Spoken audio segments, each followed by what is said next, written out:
man, it's going down. This is Donnie Houston Podcast. I am Donnie Houston. Check it out, man. We got a very special guest. She's been around Houston doing her thing, man. Has her hands in various things. She's merging the divide in musica, cultura, entremente, while developing and representing talento artistico, which I fucked all that shit up with my accent. But basically what she's doing is merging music, culture, entertainment, and developing and representing talented artists, right? Yeah. So what's going down, YaYa? What's going down, man? Thank you for having me. I've been like following you online, and you have some dope guests. And like the people you're bringing in, it's like people that I really grew up listening to and admiring. So hearing like backstories and how shit popped off is really cool and interesting. That's what's up. I appreciate it. So what's new with you? What's going on? Not shit, man. It's hot. It's hot outside. You got a hoodie on and jeans. I know. But you talk about that though. You and your hoodies though. Yeah, what's very your affinity introverted. with hoodies? Yeah, I'm like real introverted, and I feel like a hoodie like net. It's kind of like it's like a shell, kind of, you know. So I'm trying to get better at socializing, but. Okay, you say that, but if you go to your like social media, you always are socializing. So yeah, but I've been socializing with the same people I've been socializing for 15 years. So it's like, you know, it's been the same people around for the past 10, 15 years. So we all grew up together. So it's different. Right. So for 15 years, how long? I mean, would you say you're a socialite as well? I mean, how do you categorize it? I mean. I don't know. I hate that really, word. yeah, that's what I'm saying. I don't really like people say that shit, and it's like, okay, what does that mean? You I don't feel like I'm a socialite. I feel like I just know I know the city like the back of my hand. Right. I grew up with everybody, so it's like we're just homies, you know. What side of town you from? Well, I'm actually born and raised in Austin. I moved here in 2004, and I've been here ever since. Okay. So I loved the music that was coming out of Houston so much that I was like, I have to be in Houston, and I moved here the day after I graduated high school. No shit. Yeah. You moved here for music. Okay, so you move here and then what happens? What do you start doing? So, long story short, not a very, very, very, very few people know this about me. But I had actually met Hawk and Little O at a show in Austin, but on some like music shit. It wasn't anybody trying to holler. So I want to be very clear about that. And it was just like, man, I really love music. Like I was going to all the Houston shows whenever they would come into town. I remember they would bring the tapes into Music Mania in Austin, and they would sell the tapes at Music Mania, and I would wait in line at like 17, 18 years old for a tape or a CD or whatever. And I remember telling Hawk and O, and I was like, man, I just really love this music. And they were like, shit, move to Houston. And I was like, shit, I'm going to. So I used to, at 18, 19, was in the studio with Mike D and Hawk and Little O, and those are like my real life OGs, like on some real OG shit. You see my personality, I'm kind of a tomboy, so it was never no weird shit, and I got to kind of like give my opinion on music that they were putting out, and you think girls are gonna like this, you think they're gonna fuck with, and that's kind of so you're just hanging out, just kind of soaking it up and shit. Yeah, as a freshman in college. So what school you went to? I went to U of H. So what'd you major in? PR, communications. Yeah, and is that kind of what you're doing right now? Like what? Yeah, kind of. I guess so. Yeah, so just launched a label, fully functioning independent label, Marca Unica. Just signed my first artist out of Kansas. We just dropped our first single. It's called 1942. I'm working mostly right now in the like música regional mexicana space. So what does that mean, like in Spanish? It's like so like when you think like everybody kind of categorizes like people will say like, oh, like Tejano music, but it's different. So it's like that's like the, I guess, main genre. Tejano would be the subgenre of that. Just shot our first video with Barf that's dropping this month. I don't know if y'all know who Barf is, but he's one of the most like elite videographers in the city. He has almost 100 million views on his YouTube. He's just working in a Spanish space. So I'm like really excited about this video and the single, and you know. Wait. So you doing this crazy? Because you don't usually hear about women like doing the, being in these positions. Not on no sex or shit or nothing like that. I'm just saying it's just one of them things. You know what I'm saying? So is it just you by yourself, or you got a team, or like how y'all? Tell me about how you put this together. Yeah, it's me by myself. So I actually work in like. Originally was working in like the booking space, so I was like booking artists. I've been working with Def Jam for 4 or 5 years now. So whenever they would have a new artist, for example, Danny Lay, when Danny Lay signed to them, they were like, hey, we're trying to do like some lifestyle opportunities for her. can we get her booked at a club? Like, what can we do with her in particular? So we did a show with her at House of Blues, got her booked. I think it was like Mercy at the time, or Life, or whatever it was. Got her booked over there to go do a club run, and then I was just doing all these bookings for artists that were coming into the city, and had worked in like every aspect of music that I was like, man, fuck this, I can do my own label. I was meeting independent label owners, and I was like, man, they can do it, I can do it. And it just made sense for me to do it. So No shit. So how long? When did you start putting this together? I had the idea, like, I always wanted to develop and represent talent. Like, that was always my dream, was to manage an artist or manage artists. Always was my ultimate goal. And I think I was just scared. Like, I'm a girl, so I was scared. And then I just started meeting people and getting the right mentors. I worked under Mel Smith over at Cash Money for a couple years, so I just aligned the right mentors and asked the questions that needed to be asked. And I've really had like a great support system. Like, really, I'm very, very blessed to have a support system. People are always like, oh, I don't even have time to worry about who's not fucking with me, because the people who fuck with me, it's like such a genuine relationship, you know? Yeah. Man, okay, wait. This shit tight as hell. Okay, so I said tight. People were like, damn, this nigga older than the motherfucker. So I say tight too. It's yeah, okay. It is what it is. Fuck y'all. Yeah, I say tight.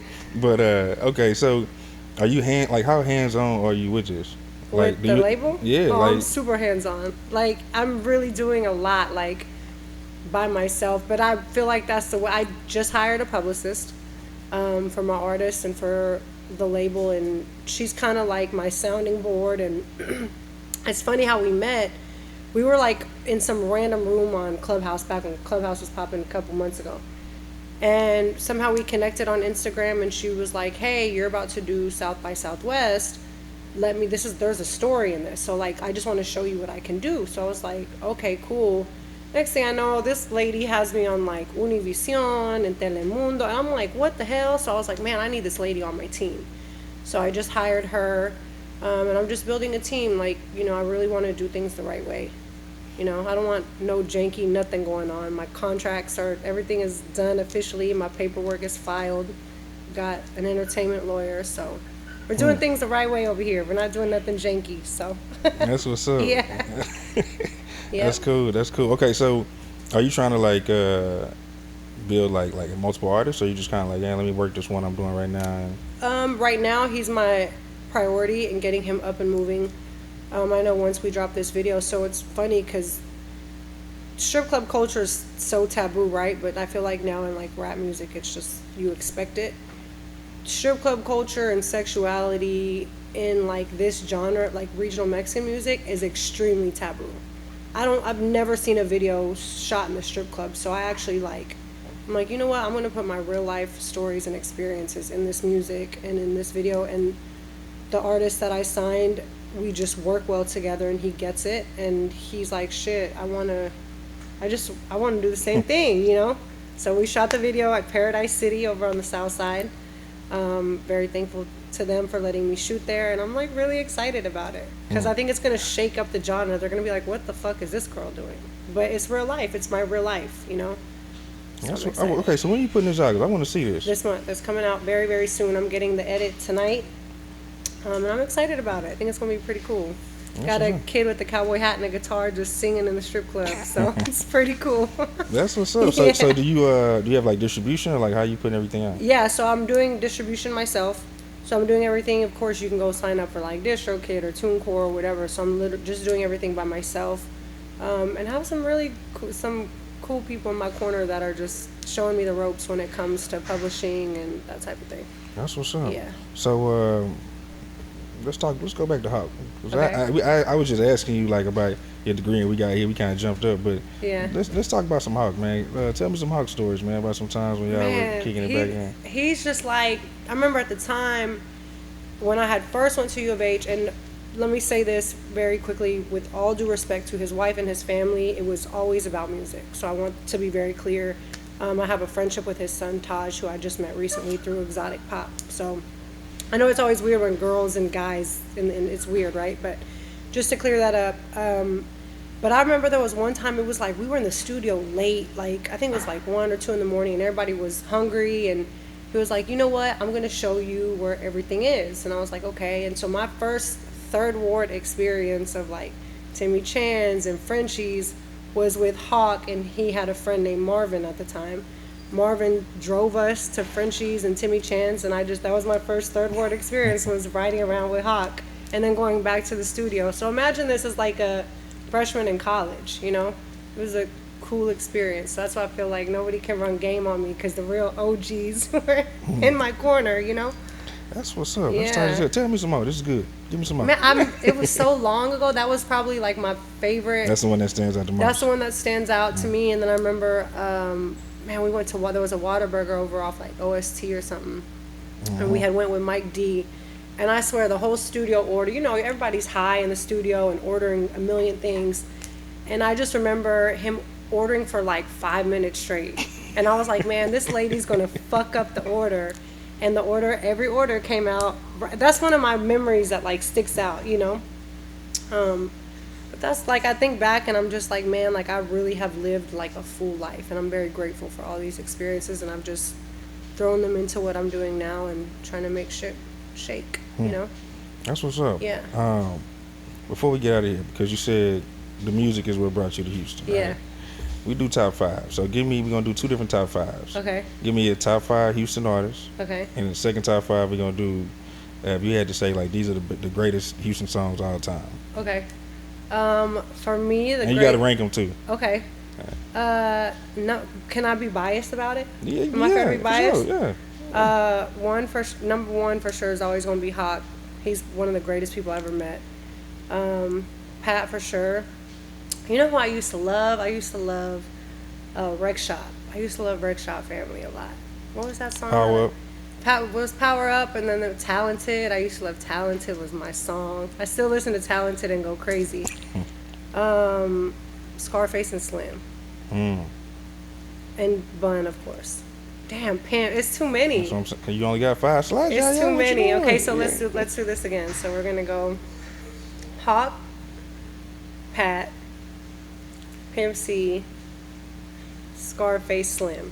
And I know I'm being very biased, but it's okay. That's fair. Yeah.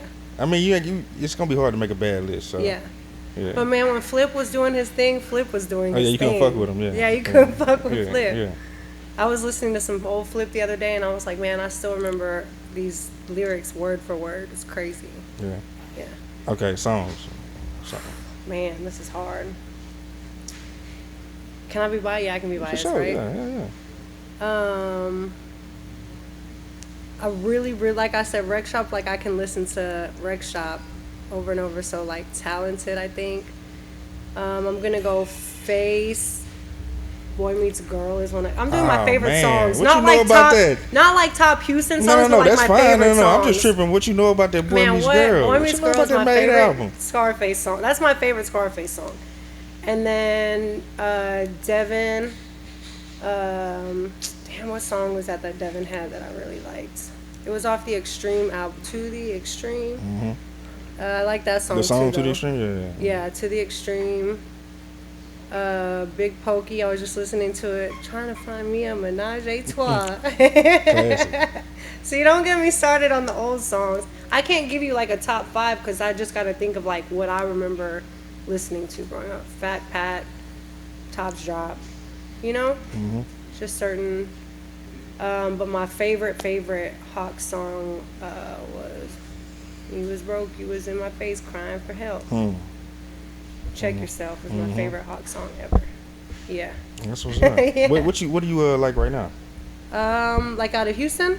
Just in or general. Just in general? Yeah, just in general. I mean, I think Baby's killing the game for yeah, of sure. course. Yeah, Lil Baby's killing the game. I'm just really on some like, I really like Mona Leo too. I think she's dope as fuck. I really hope she blows up. I really like Ken the Man a lot. Ken the Man's killing. Her man, Don Toliver, of course. Oh yeah, for sure. Yeah. I like Masego a lot too. Oh yeah. Masego's dope, but I'm really on some like on some super like Mexican shit right now. But people just group Spanish music all together, and they like don't understand like the Mexican music that's coming out now is like hard. So I've been hearing like some shit where it was like damn near like some trap music almost. Yeah, like, shit. I'm telling you, like the whole genre. It's called. So it's like now it's like considered like corridos verdes, which means like green corridos, like weed corridos, or like corridos tumbados, which is like trap corridos. And they're and rappers are always talking about, oh, I know the plug and the plug da da da da. Well, these songs are now talking about like I'm the plug, like so it's like the roles are reversed in the music. Does that make sense? What I'm saying? So it's kind of like cool, like once you know what they're talking about. So it's really like some gangster shit. It's some gangster. It's gangster music. I mean, it's real gangster music. Like you go to a party where it's a bunch of cartel members. This is the music that they're listening to. You know? No shit. Yeah. So it gets interesting for sure. So that's really where you at right now, though. Yeah, that's the genre that I'm working in right now. Are you ever you think you're gonna get into that type of music? Like you find the artist and getting into the whatever, I can't even say the name, but the corridos. The gangster That's what shit, we're working. yeah. Yeah, I mean that's the. Oh, is that what you're doing right now? Yeah. No shit. Yeah. So this kid that I'm working with now, he's more on the like. But you said he played the guitar and all this. So Yeah, but that's like That's what I'm saying is people don't understand that. Like that's gangster music to Mexicans. Like that's like when you see like the tubas and like the trumpets and the guitars. That's what they listen to. Like you go to a cartel dude house in Mexico, that's what they listen to. Like the cool thing is like the biggest flex you can do in Mexican music is like have a banda come and play for you. That's like a flex, you know? You said a banda? Like a banda. So like a banda is like the 7-piece band where they come with like the fucking drums and the tuba and the trombone and the guitar, everything, you know? So you would okay, I'm learning right now. This is some shit. So you would do that in the sense of like what you like chilling at the crib and it's like now I got the banda come through. Yeah, I got a banda coming. Yeah, it's like that's like just the biggest flex. Or you can even be at restaurants here where you come and have a banda play for you while you're eating, and it's like everybody's like, damn, they got a banda come pull up on them. Like that's like gangster shit. You know, like so the banda not part of the restaurant. They just come. You call them over from wherever they was at. They come assemble at the restaurant. Well, sometimes they're part of a restaurant. Like though, you have places like these, like marisco spots. Like I'm just trying to think what separates this from like sometimes you be out and be the birthday and people come around at the mixer around. You know what I'm saying? Well, it's like different from mariachi. Like mariachi is very traditional, like you know whatever. But like a banda is like, no, they're coming to turn you up. You know. Yeah. And so how long are they just playing just like the duration of like dinner or like whatever you call them for? It just depends. Like sometimes we'll have motherfuckers pay a banda for hours to play for them. You might have them come do a couple songs. And they're expensive. They're like $1,500, $2,000 an hour just because it's so many What of them. the fuck? Yeah, it's because it's a lot of them. So they all got to get paid, you know? So, yeah. But it's cool that it's like once you like that's what I'm saying. Like once people understand like what it is, like what's going on, going on, then you can appreciate it more as opposed to being like, man, this shit sounds stupid, a guy playing the fucking tuba, like, you know. Okay, so your artist, he plays guitar. Yeah, he plays guitar. And is he doing more like a singing thing or is it like the rap thing? He's doing the singing thing. Yeah, so he's singing. He's more on like the like romantics, like he likes singing like he's like, he'll tell you like I'm a simp, like I like singing like simp songs, but we putting them elements into it to make the shit tight. So he's simping in the butt naked. He's simping in the butt naked. The storyline is actually really funny. It's about him being in love with the stripper. The video we're about to drop. It's real life Houston. Him being in love with the stripper. He doesn't know she's a stripper. Finds out. Starts hitting her up. Hey, I'm trying to come see you. She ignores him. He pulls up at the strip club. And then turns up on another bitch and ignores her just the way she ignored him. So very typical Houston storyline, I feel like. Yeah. That's what's up. You said it's coming in a couple weeks. Probably in like a week, yeah. We're just getting the edits tonight. That's cool. I'm looking forward to that. Yeah. That's what's up. Well, you want to give your social media or anything else you want to talk about before we get about it? Yeah. What is my social? Oh, YaYa in the city, but there's like dots, like YaYa.in.the.city. YaYeezy on Twitter, and I think that's it, right? The record label page is Marca Unica. So Marca means label, Unica only, so it's like the only label. Yeah. So. That's hard, the only label. That's what's up. Something different. That's what's up. That's cool. Yeah. Already. Well, hey man, I appreciate you coming through. Thank you for having me. Already. Much appreciated. Already. You know what I mean? Y'all follow her, look for the video and everything she got going on. It's the Donnie Houston Podcast. We out. Donnie Houston.